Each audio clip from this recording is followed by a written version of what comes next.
大家好啊！咁我而家手上面揸住呢部咧就係今日啱啱新鮮發布嘅小米手機4嚟嘅。咁大家見到啦，佢其實同上一代一樣啦，採用翻5寸嘅屏幕，但佢今次嚟講呢個色域咧就提高咗嘅。咁佢色域提高到去84%嘅個 NTSC。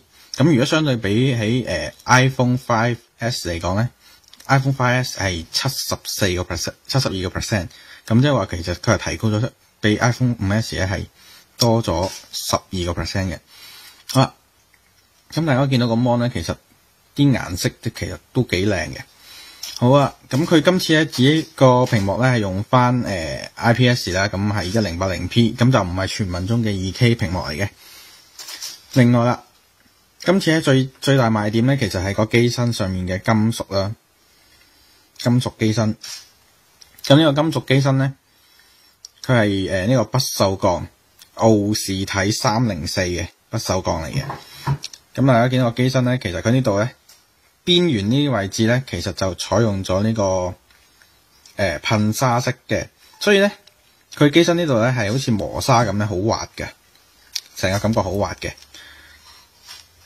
咁啊，機身嘅呢一度咧，見唔見到有條斜邊？咁呢條斜邊你見唔見好靚咧？咁其實咧佢就參考咗 iPhone 嗰個設計 ，iPhone 咧都有條咁嘅斜邊嘅，但係 iPhone 嗰條斜邊咧就唔夠佢呢條斜邊咧個斜度多咗嘅，個闊啲嘅，所以見到拎上手影相嘅時候咧，大家見到啦，咁其實個反光程度係會高好多。好啦，嗱，如果黑色機咧，可能大家都冇咁明顯見到個反光程度嘅。咁相對地，我而家有一個銀色嘅框啦。咁大家見到銀色框咧，咁個反光程度會高好多。見唔見到？咁佢今次最主要賣點係呢個框。好啦，另外啦，咁佢機身嚟講，後面咧就用翻其實就類似於塑膠啦。咁但係今次咧就你見到咧係有條痕，但係就冇一個扣可以打開嘅。咁如果你想打開咧，其實只可以用嗰啲吸盤，然之後掹出嚟。咁其實係開得到嘅，唔係開唔到。但係咧，基本上你如果你唔會帶備嗰吸盤嘅話，你可以當佢係開唔到啦。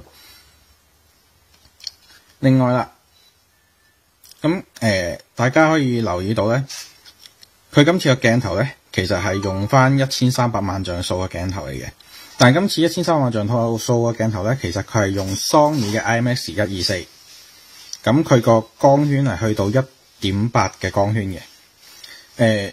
如果你話大家同上一代嚟比咧，上一代都係用1300萬像素，但係就唔同。呢個鏡頭係用堆贊式嘅第2代鏡頭嚟嘅。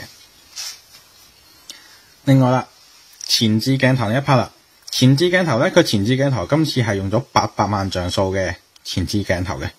咁如果你話要自拍嘅話，其實個效果就會比現時好多手機都嚟得好啦。好啦，咁我哋講翻個規格啦。咁規格上嚟講咧，佢今次用翻Snapdragon 嘅801啦。咁另外 RAM 嚟講就有3GB 嘅 ROM 咧就 16GB。另外呢度你見到機身咧，佢呢一邊咧就係個 power 掣啦。咁呢度係音量加同音量減啦。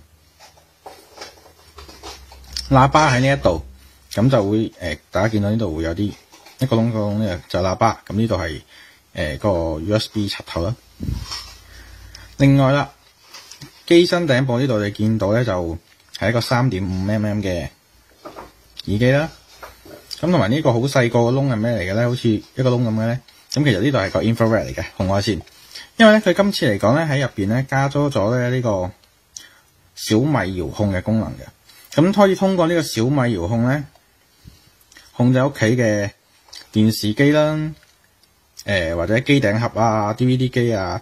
咁佢講就話連冷氣嗰啲都得嘅。咁暫時就係未開放到，未做得到嘅。咁你揀咗電視機之後咧，咁可能你要揀翻個牌子啦。咁市場上基本嘅牌子佢都有嘅。咁呢個功能就有啲類似翻 M8 裏面有一個同樣嘅電視機遙控功能啦。咁喺軟件方面咧，其實轉變唔係咁大嘅。我哋喺後面嗰一 part 都會同大家講翻個軟件嗰一 part 嘅 detail 內容嘅。咁我哋通過 CPU reset 啦，咁可以睇翻啲手機嘅資料啦。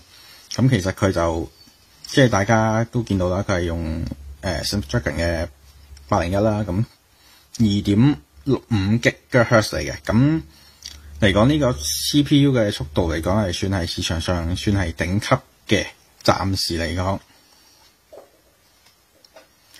市場上用緊呢一 GPU 嘅手機應該就只有Gas S5 或者係HTC 嘅 M8 啦，或者係OnePlus One 啦嗰啲手機，暫時就係呢幾部。好，關於外觀上面同埋啲規格上面嘅 detail 咧，咁我哋都講完㗎啦。咁我哋後面仲有啲影片係介紹翻個功能嘅，新嗰啲功能嘅。